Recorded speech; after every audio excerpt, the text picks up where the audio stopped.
Welcome back to the Wise Duke Podcast, everyone. I'm your host, Graham Reed, and here is Ethan Thomas. And today we're going to talk about English director Sam Mendes' new film, 1917, which is about World War I, starring George McKay as Schofield, and Dean Charles Chapman as Blake, and Mark Strong as Captain Smith.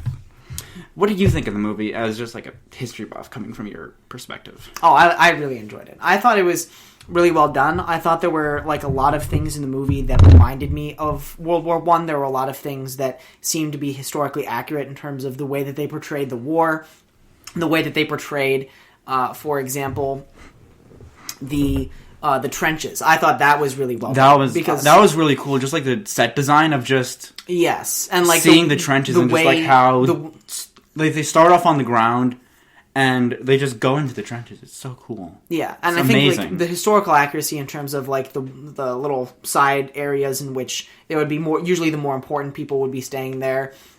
The idea that there were a lot of people, like, and especially when they went out into no man's land, like the barbed wire and stuff that was put around, the big gaping holes in the middle of everything. There were a lot of different things I thought that were really historically accurate, and that would, if I looked at it, I would be like, yes, this is what World War I would have looked like. And the, sloshing around in the mud, and right, like when the one guy cuts his hand on the thing on the barbed wire, I was like, yes, that's something that absolutely would have happened in World War I. That was something that did happen, because each side would lay out barbed wire X feet around their trench to make sure that if people tried to come and storm, they'd get caught up in that, and they'd be able to easily shoot them down, which was something that happened strategically in war. Without respect to the movie, just gives you an advantage. Oh yeah, I mean, the war. They described the war really well, because they described it in the way that the soldiers were talking, the way that the conditions were being portrayed. It was portrayed as if they had been there for months. It was dragging on. It was a stalemate. No one was making any progress, and there was little hope. It was very dreary, very grim, not very upbeat, lively, happy kind of things that you would expect out of, I mean, not necessarily a war movie, because war movies are usually not more action. Well, this one did have action, but it was more story focused, I would say, generally. Yeah, it was definitely more story focused. Because the way this was shot, for those of you who have not seen it, is really interesting. It is shot in one take, and that means that, like, you hit record, you will not, like, cut to a different shot. You will stay on that same camera for the length of the movie. That has also been done in the movie Birdman, which came out a few years ago, which, again, is not a war movie, but different. But, just the way, because it was, I felt that it really served the story well, because they had to deliver a message from their base to, like, further out in the battlefield, where they have to say, call off tomorrow morning's attack. Yeah. And that also gave you, like, a ticking clock, and gave you, like, the suspense of, like, they have to do this within this time period, otherwise they're all gonna die. Yeah. And, I mean, for the I think one of the things that they did well, also, was they portrayed the timescale very accurately. So even though, obviously, like, I think it was a 2-hour movie, and they're trying to portray, essentially, a period of 24 hours, no one period felt rushed, so it didn't feel like, for example, the nighttime. The nighttime was a small portion of the movie, but it felt longer. It felt like there was character development, there was story development that was going on there that made it seem like it was longer. So no one part felt out of place. It didn't feel like they just threw it in because they're like, oh, we have to include the morning hours, or oh, we have to include the night hours. So I thought they combined that really well together. And with each scene that it went through, it made sense, and it was a logically progressing movie. There was more conflict in that kind of made it more chunky, because the soldiers were, you know what? I mean, it wasn't... Okay, I'll go into spoiler territory right now. So, I believe it is Lance Corporal... Hold on, let me check. It is, Lance Corporal Blake, who unfortunately dies. The one whose brother is who will be in the battle. Yeah. And he unfortunately dies, and so it's just Schofield at this point. And he goes into, like, this very destroyed and decrepit, like, village, city kind of place, which has been, like, bombed. It's on fire, which is the cinematography in that scene is just beautiful with the way like they manipulate shadows and just all the fire and all the when he meets an enemy soldier and they start chasing, he starts running away, and just that chase, it's so like suspenseful. So I think like even though it was kind of like a short scene, and also the clock was ticking like a lot quicker because it was night, so he'd already spent like 12 hours, and he had like a lot less time to get to the point where he had to get. Yeah. So that kind of made it more suspenseful and kind of like feel much longer than it actually was. Yeah. And I feel like even like, because the movie wasn't all action all the time, so there were periods in which they were just walking, but you could sense suspense even when they were just walking, even when there was no, gunfire, even when there was no, running scene or something really, really, clearly big happening.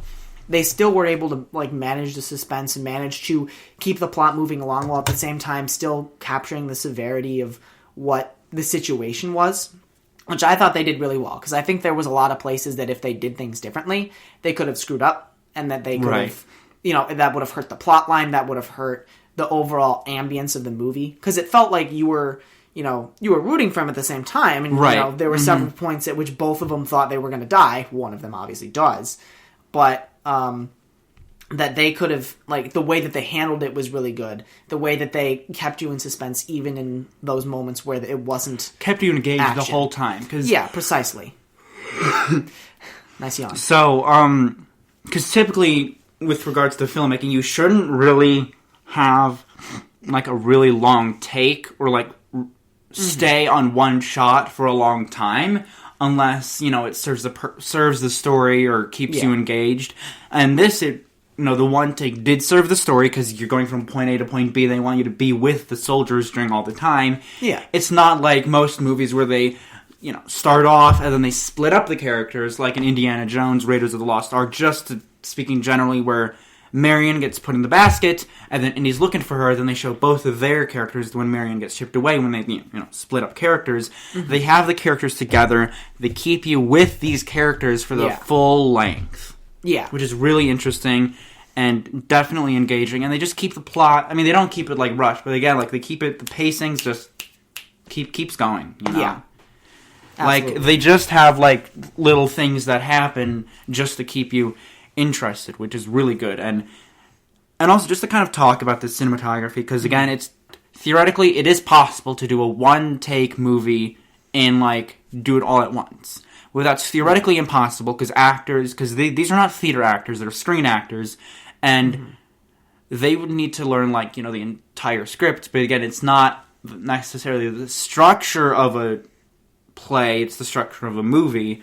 Yeah. So again, you do need to do takes, and this is for the screen, so it's not like... So it's a lot harder to hide mistakes in a movie than mistakes in a play. Because, like, in a play, like, you have to be... Well, you don't have to, but, like, you have to have, like, experience in theater to know mistakes. And, like, whether you're a filmmaker or not, you'll know it's a mistake. Mm-hmm. So and it bodes itself a lot better. And so the way, the way that you would shoot like a one-take movie is you would hide like a cut, like because you have to cut somewhere, like somewhere. So there's certain points which I can't show them, but yeah. Like where the screen goes black, or they're showing like one object takes up the whole portion of a screen. Because I don't know, but there's places where you can tell. Because in the beginning they start off like lying on the grass, and then they follow the two soldiers walking from their resting spot all the way through the trench. Like you'll see them start at the very ground, you'll see the sky, and then it gets deeper and deeper into the trench where they're like, their heads are like up to the top of the trench. Yeah, and then they go into like this bunker-ish area, kind of like where headquarters is, where their lieutenant is, played by Colin Firth, who says, you got to deliver a message calling off tomorrow morning's attack because it's a trap. And then one of the soldiers leans down, and you can only see like him in his backpack, and it's all dark because they're going into a darker room. Personally, I think that's where a cut is, technically speaking, because again, it's dark, and you can like start a cut or start a new take on that same shot. So, and there was another really interesting cut, which I felt was an interesting place to hide one. I was watching a video about the cinematographer Roger Deakins, who is a legend. I'm serious, like he's like a legend in like cinematography. He's an English cinematographer he's done this is his 4th movie with Sam Mendes, the director, who also directed the James Bond movie Skyfall, and he also directed a few others such as Jarhead, which I haven't seen, but Roger Deakins also did the cinematography for Jarhead and Skyfall, so they do like to collaborate. So, yeah, Roger Deakins is pretty much a genius in like doing this. So, like that's kind of why like the shadows look really well. The one take is achieved basically. Yeah, I thought it was really good. I really enjoyed it. I thought it was a really good movie. I thought it, for me, like, I wasn't going in with the cinematography lens because I'm not a cinematographer. No, right. But, like, when I went in with the history lens, and just as someone who enjoys watching history movies, I enjoyed Midway when it came out. I enjoy some of the history movies I don't like as much because they inflate the roles of some people. And the nice thing about this one was there wasn't like, it was sort of based on true stories, but also at the same time not. So there wasn't like it wasn't specifically designed to follow the plot of a specific battle historical or a event. Right. So it allowed for that creative aspect of other things to be added, but in terms of without the setting, disrupting the event. Yeah. If you're trying to portray a certain event. Because like when you, like in Midway, for example, when you're trying to portray the Battle of Midway, there's a lot of different things to include, and obviously things are over dramatized and they do certain things to try to make the movie seem more dramatic. But in this sense, they didn't really need to do that. They didn't have to, because there weren't any like specific historical roles that people were trying to act out with extreme precision. So I think that allowed them to really capture a more creative of like, this is what and they did like use the diaries, and they did talk to, you know, people who were in World War One, or people who were maybe not in World War One, but I think they said they used like the notebook of a soldier or something like that. I think they showed that at the end of the movie, and then were like, you know, thank you to this person for allowing us. It was Sam, the director, Sam Mendes' father, who told stories to Sam probably when he was young about what it was like in World War One. And then Sam Mendes kind of took that experience and took the stories and put them into this movie. Yeah, and I thought that was done really well. I thought that made it, the movie felt authentic. It felt like that could have been a real thing that happened, although it probably wasn't. So, but I think it did really well in that aspect. I really enjoyed it. I thought it was, from somebody who enjoys history a lot, I enjoyed it as a good movie. It was something that I would recommend to other people who enjoy watching historical movies about things. And so, that was my take on it. And just a couple weeks ago at the Golden Globes, 1917 had won Best Drama, because in the Oscars they have Best Picture, which is like everything, but the Golden Globes they have like Best Comedy or Musical and Best Drama, and this one Best Drama, which was really interesting. I was a little bit surprised, to say the least. So it'll be interesting to see like what might win Best Picture, or like what, because certain movies that are nominated like have zero chance at winning Best Picture. I'll tell you that. I don't know anything about like no, it doesn't matter. But I'm just saying, like this. I mean, this is a decent shot, but again, the story is kind of king in like movies, filmmaking. So, and also there's not a ton of dialogue. It is a lot of action, which is interesting, which I feel like is an interesting part. But I'll be interested to see what awards this wins. I'll tell you one that's guaranteed, in my opinion. And that's cinematography, because this was just mind-blowing.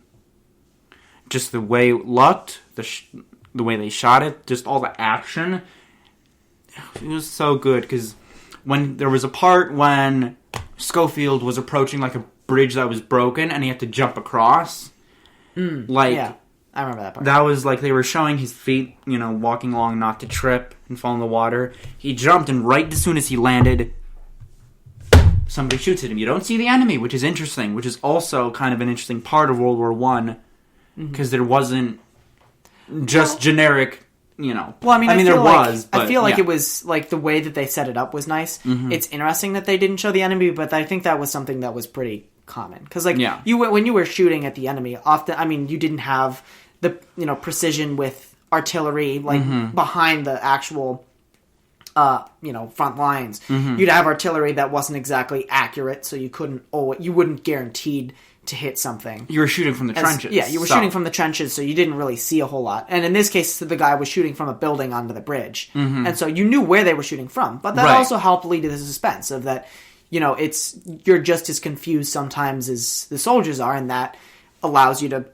play into their emotions and understand where they're at. Because you're like, unless you're, I don't know, really I don't want to say a horrible person, but you want the message to be received. You don't want people to die needlessly. It's a person to understand the story and kind of share compassion with the main characters. And Americans they're not in the movie because this is an English movie, yeah. Well, that, and it's 1917. America didn't join the war until 1917, and they didn't, America was a very small, well, we weren't a small player. We did help the Allies in that case win against the Central Powers, but at the same time, our involvement was a lot later than a lot of other people, and they were clearly English soldiers. It was clearly an English, because they were in France, I believe it was. I would say it was France, yeah, because it seemed. The French.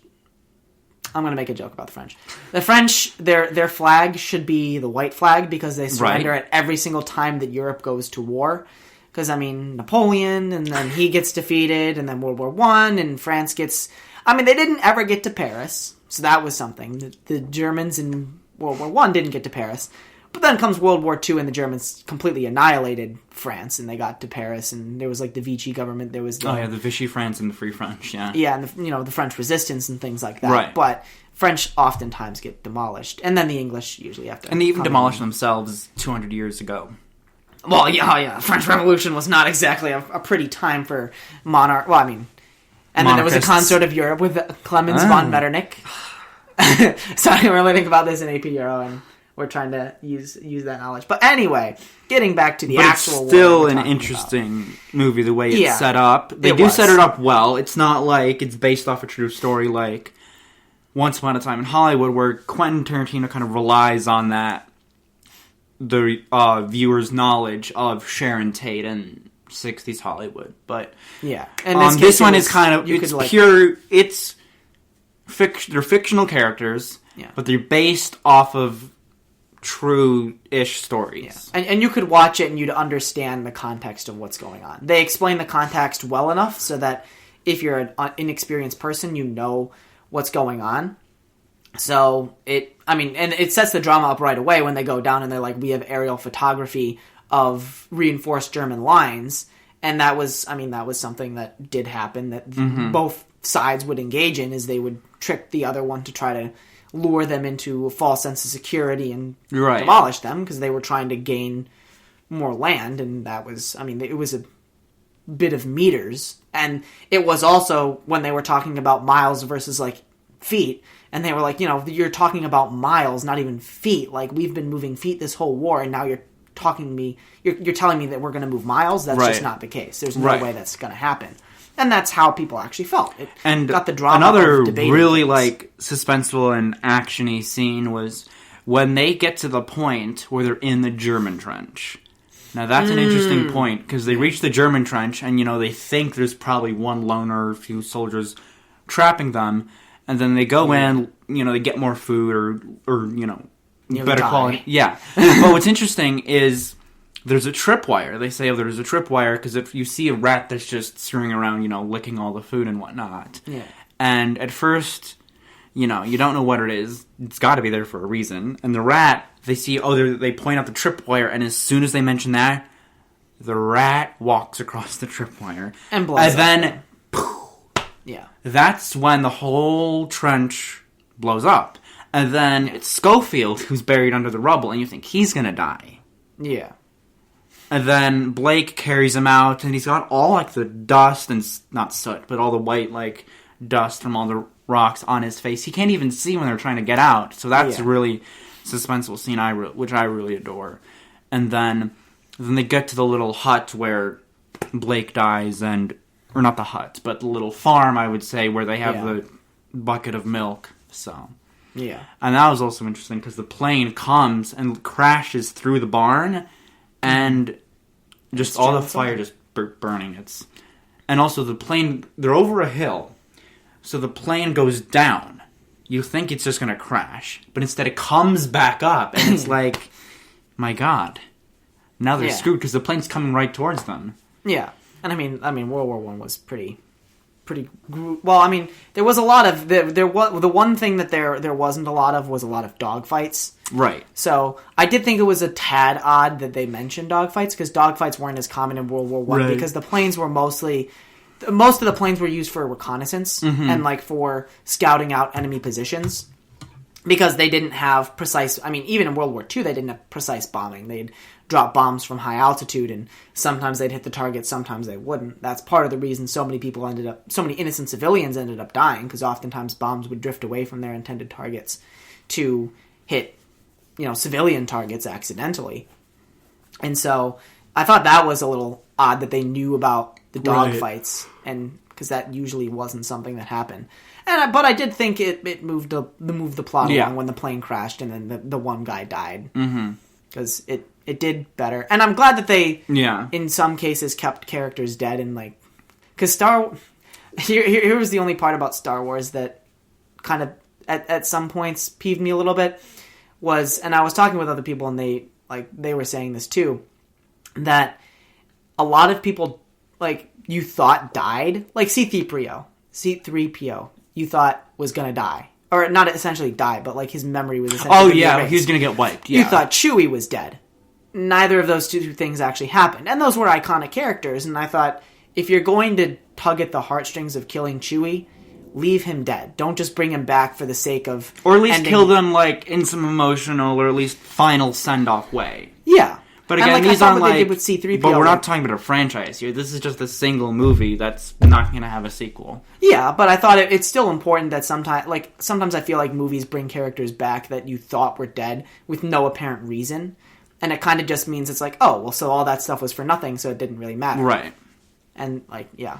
And another... At least that was my take on it. Scene that I found interesting was when Schofield finally reached all the soldiers, and they were literally about to go out and fight. Yeah. And they were singing the song. I should have researched this beforehand, I can mention the description, which should be interesting. But one of the soldiers is standing up, singing the song that he wants to go home, and Schofield's just sitting there. And for a moment, I thought he was going to run in and say, hey, you need to stop, this is a whole trap. But he just sits down and rests. And it's an interesting moment, the way that he just sits and listens to the soldier sing this poem-y song, which is really fascinating, just the moment of it all. And then he's like, where's the lieutenant? And then they're like, oh, he's over there. And that's even just like the final moments of the movie, just watching him book it to the lieutenant, telling him, you need to call this off. Yeah. And watching him just go. They start fighting, because that message having to reach its endpoint. It's close, but it's not. Yeah. But he's so close, but also so far away, because he's like saying, oh, he's 300 feet that way, and it's like, you're this close, but you still need to get to the lieutenant. Yeah. And that scene is just so like, oh my God, like when is he gonna get there? Yeah. And then he gets to the lieutenant, and he's like, oh no, we're gonna win this battle. And he's like, no, it's a complete trap. Yeah. And I thought that was a really well done scene. It captured the arrogance of certain people, because people like war, people like violence, people like war, because when they win, it makes them feel good, and so they, in some cases, both the Germans and it was mostly the Germans at that point, but the Central Powers and the Allied powers, they were at certain points that they were pretty cocky, that they thought, oh yeah, we're going to win this, and then they realized it's not really that simple. This is a lot more difficult than we thought it was going to be. And I thought that was they played on that aspect of the war, and so I thought that was really well done. And then the final scene of like him walking around then they add so that's the closure of like the war part. And then you have the closure of like the him meeting his brother, the plot itself of meeting the brother of the person who had died as he was traveling with them, and kind of that final bit. And then at that point, sun comes out, and finally for the first time, like it's cloudy and it's bright. You can see, right? Yeah. It's not like a dark movie, but the clouds always add some kind of ominous. It's just not. It's just not. Oh, it's not happy. It's gloomy. It's like one of those days where you walk outside and it's light out, but it's still cloudy, and you just feel like you're upset. Yeah. And so then at the end, when it starts, like the sun starts to shine and stuff like that, and he goes and sits by the tree, it's like he's now been relieved, and so that concludes his part of the story as well. So I thought they brought those two conclusions because there was always an interesting part, the way the two different they kind of end on parts. A sunny day, because it's like it's kind of, I don't want to say like the overall message is this, but like at the end of the day, whether it's war or not, the sun's going to come out. Yeah. So they kind of ended on, they kind of almost did a full circle, because Schofield and Blake start resting on a tree. Yeah. They go into the trenches, deliver the message. Blake dies, and then Schofield brings the message to the other trench, and then he lies down again. So it's kind of like a full circle. Yeah. So I thought that was a really nice way to end the movie. And I thought that left people on a good note, as well as like they, it was, I felt it was a good way to end the movie. I feel like if they would have tried to drag out other things for a little bit longer, it would have been redundant. Yeah. So I think they did a good job at the ending at that point. Yeah, it was overall, it's a good movie. I'll be interested to see what's going to happen with the Oscars. So that'll be really cool. Yeah. Catch us next time.